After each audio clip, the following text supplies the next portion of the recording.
Olá, eu sou Patrícia Depes, sou professora titular do Departamento de Medicina Social e do Programa de Pós-Graduação em Doenças Infecciosas da Universidade Federal do Espírito Santo.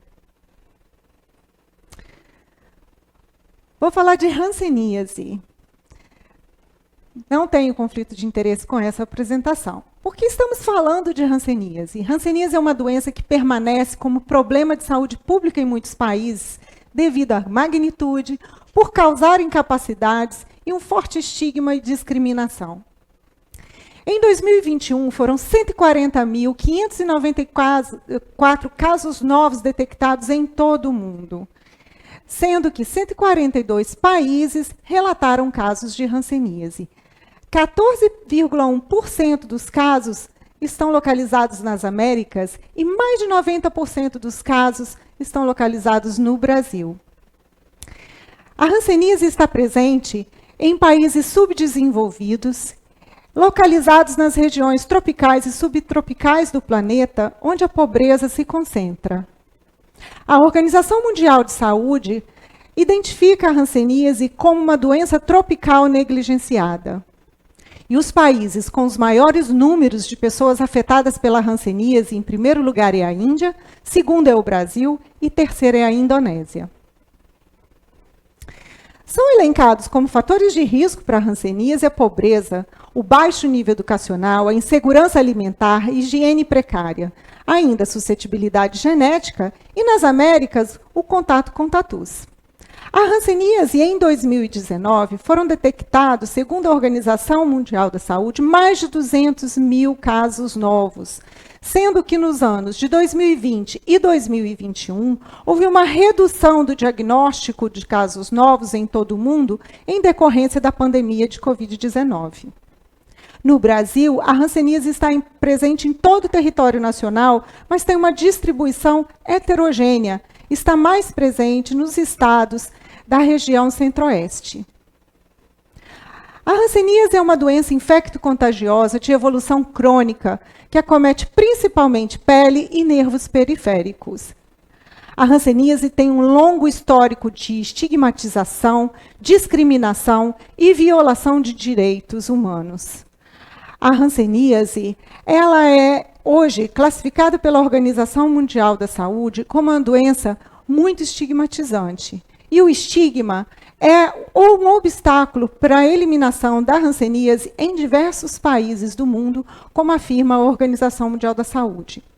O estigma pode ser classificado como individual, um estigma protagonizado pelos profissionais de saúde, um estigma institucional, quando é de hospitais e clínicas, e o estigma estrutural, quando é do governo.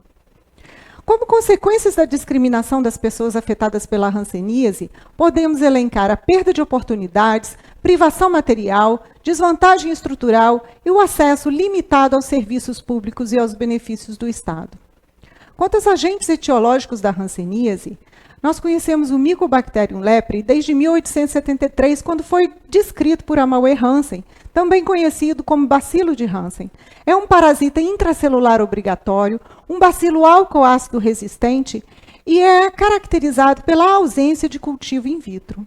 Em 2008, ficamos conhecendo o Mycobacterium lepromatosis, descrito nesse ano. A hanseníase é uma doença de alta infectividade e baixa patogenicidade. Admite-se que muitas pessoas se infectam em áreas endêmicas, mas somente uma minoria adoece.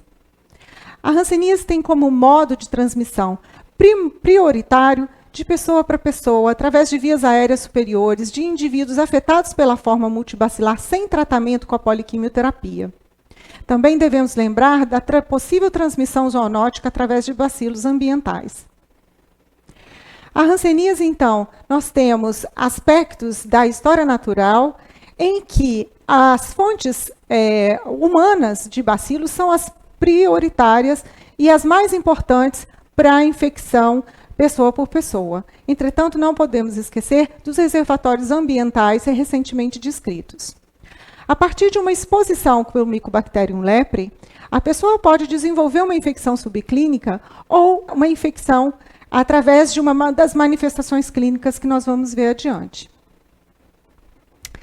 Até 20% da população é susceptível a infecção pelo Mycobacterium leprae. O período de incubação dessa doença varia de 2 a 7 anos, podendo também ter extremos como 3 meses ou 40 anos. Quanto à imunopatologia da hanseníase, podemos dividir a hanseníase em 2 polos. Um polo tuberculoide, em que a célula apresentadora de antígeno, ela libera interleucina 12 e estimula a resposta imune TH1, em que existe uma ativação de fagócitos e a infecção é controlada. No polo virchoviano, nós temos que a célula apresentadora de antígeno produz a interleucina 4, ativa a resposta imune TH2 com ativação de linfócitos B e produção de anticorpos, e a partir daí uma infecção disseminada com multiplicação de bacilos. Através de uma análise do espectro clínico imunohistopatológico da hanseníase, após a exposição ao Mycobacterium leprae, o indivíduo que tem uma resistência natural à doença resolve a infecção e não progride. E a pessoa que é suscetível pode desenvolver o quadro clínico de hanseníase numa das formas clínicas. Nós temos as formas polares, uma delas o polo tuberculoide, em que a resposta imunicelular, em que a formação do granuloma e uma baixa carga bacilar. E temos um polo virchoviano, em que uma resposta imune humoral com uma alta carga bacilar. Quanto aos aspectos clínicos da hanseníase, nós temos elencados sinais e sintomas em que sugere o diagnóstico de hanseníase, como manchas hipocrômicas ou avermelhadas na pele, perda ou diminuição da sensibilidade da pele e ou em lesões cutâneas, dormência ou formigamento nas mãos e pés, sensibilidade dolorosa nos nervos, edema ou nódulos na face ou orelhas, escoriações ou queimaduras indolores nas mãos ou pés e espessamento de nervo visível ou a palpação.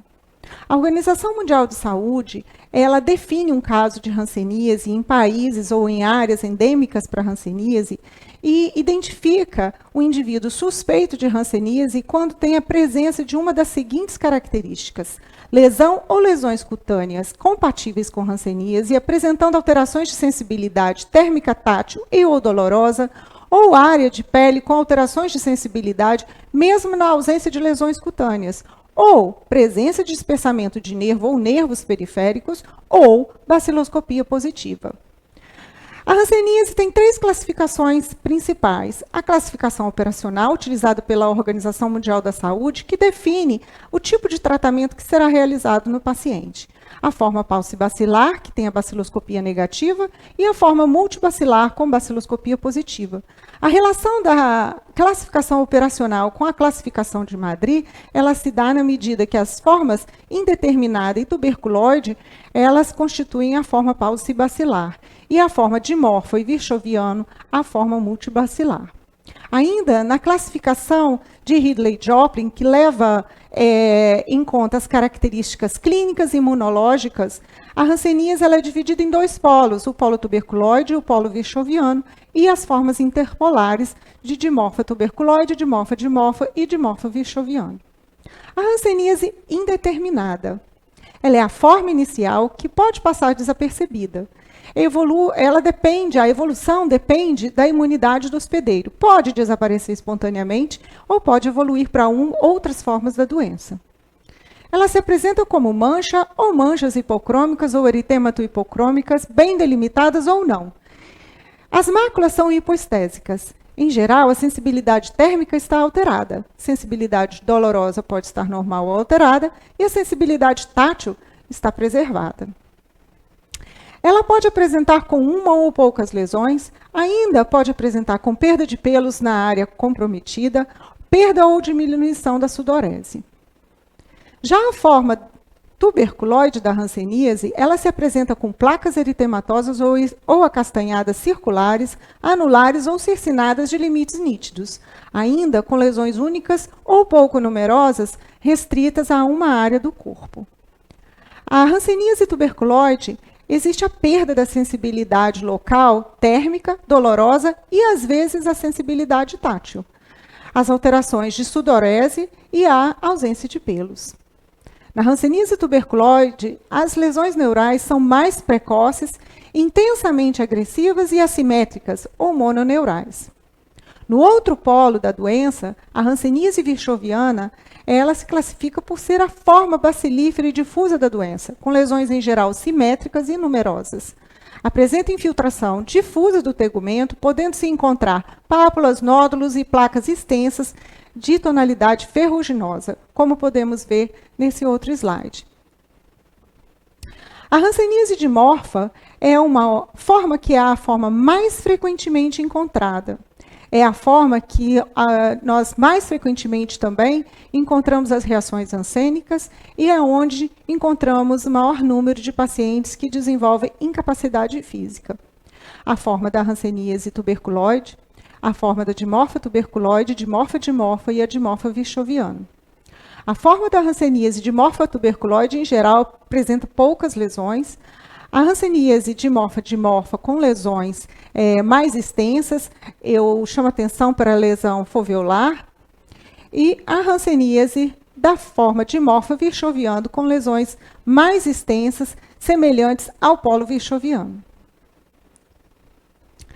A hanseníase é uma doença que tem o acometimento dos nervos periféricos, e os nervos mais acometidos são o nervo trigêmeo com seu ramo suborbital, o nervo auricular, o nervo facial, radial, ulnar, mediano, o nervo tibial posterior e o fibular comum.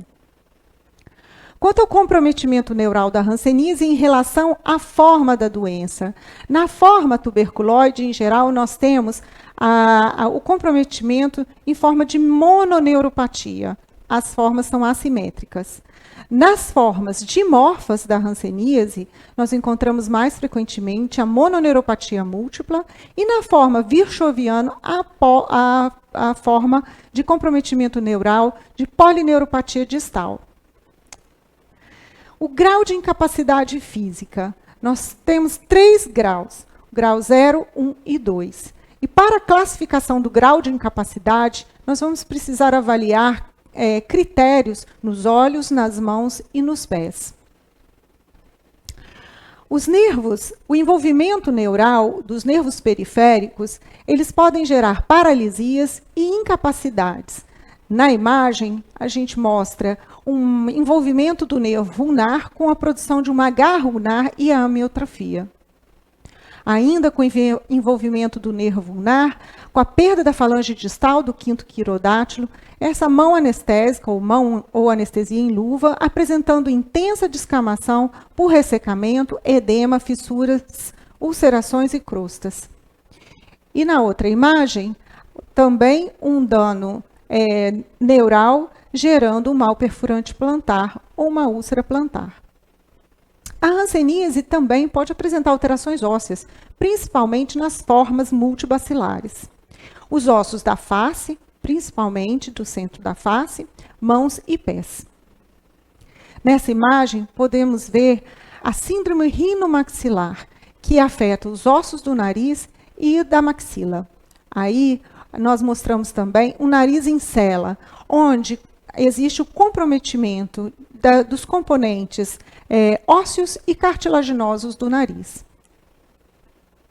Na hanseníase também, nós temos as alterações oculares, em geral, pelo envolvimento do nervo facial. Na imagem, mostramos uma triquíase e um lagoftalmo, que é a paralisia do músculo orbicular. Vamos falar das reações hansênicas, que são eventos clínico-imunológicos agudos que ocorrem durante a evolução da hanseníase. Podem aparecer antes, durante ou após o tratamento da hanseníase e podem ocorrer em aproximadamente 30% a 50% das pessoas afetadas pela hanseníase durante o curso da doença. São 2 tipos de reações hansênicas, o tipo 1 e o tipo 2. A reação hansênica do tipo 1, elas ocorrem em pacientes que possuem algum grau de imunidade celular, como nos pacientes tuberculoides, mas principalmente nos dimorfos. E a resposta imunológica celular é exagerada, que pode promover a eliminação de antígenos, mas podem causar danos aos tecidos com risco de perda da função nervosa. Na reação tipo 1, as lesões cutâneas se caracterizam pela exacerbação das lesões pré-existentes, que se tornam mais eritematosas e edematosas, ou pelo aparecimento abrupto de novas lesões. Ainda com manifestação sistêmica, com febre e mal-estar geral, e a neurite, que é a manifestação mais importante, ocasionando paralisias e deformidades que podem ocorrer se o paciente não for tratado adequadamente. Quanto às reações do tipo 2, a mais importante é o eritema nodoso ansênico.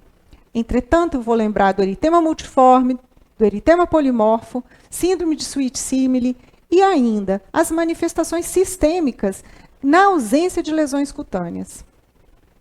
O eritema nodoso ansênico ele ocorre em pacientes da forma multibacilar, principalmente na forma virchoviana.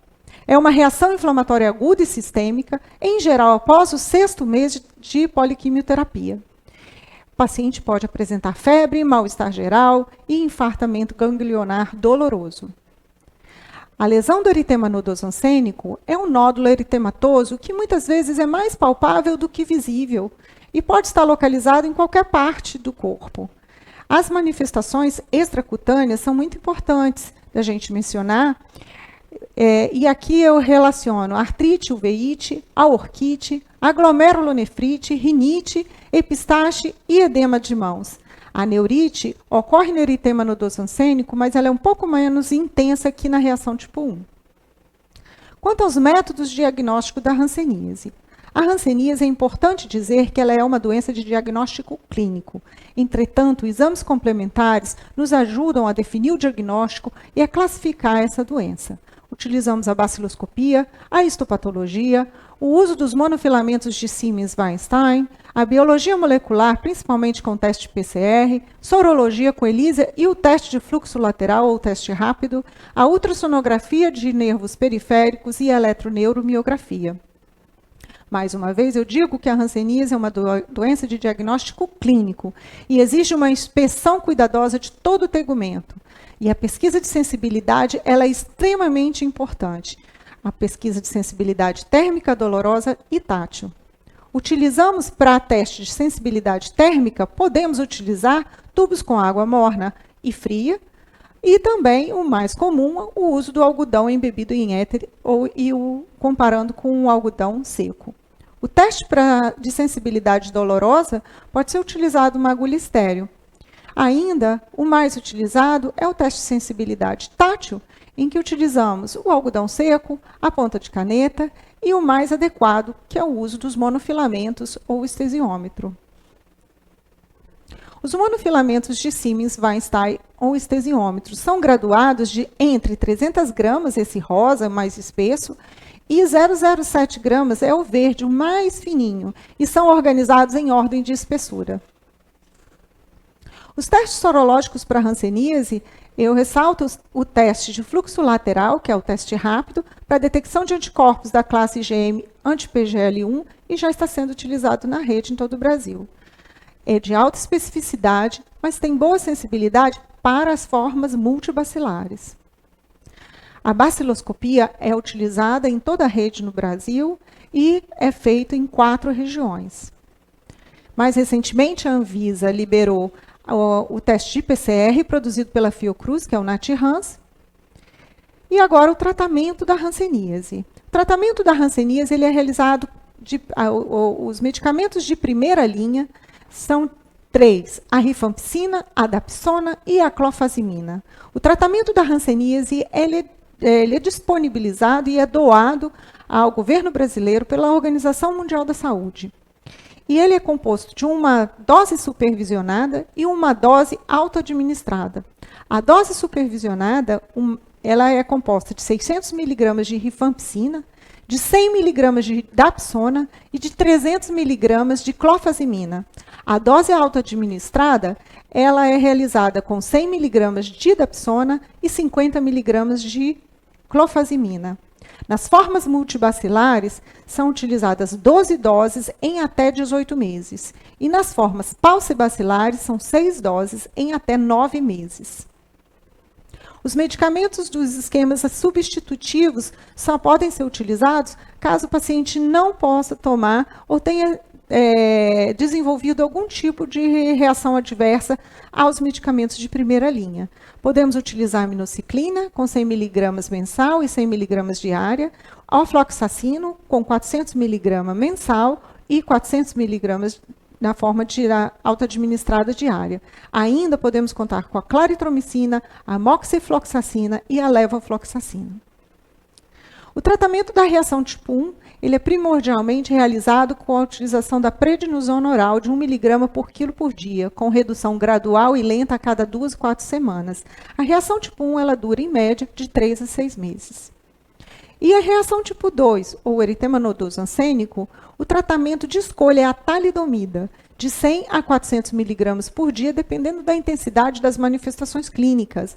Lembro dos efeitos teratogênicos da talidomida e dos cuidados da utilização desse medicamento.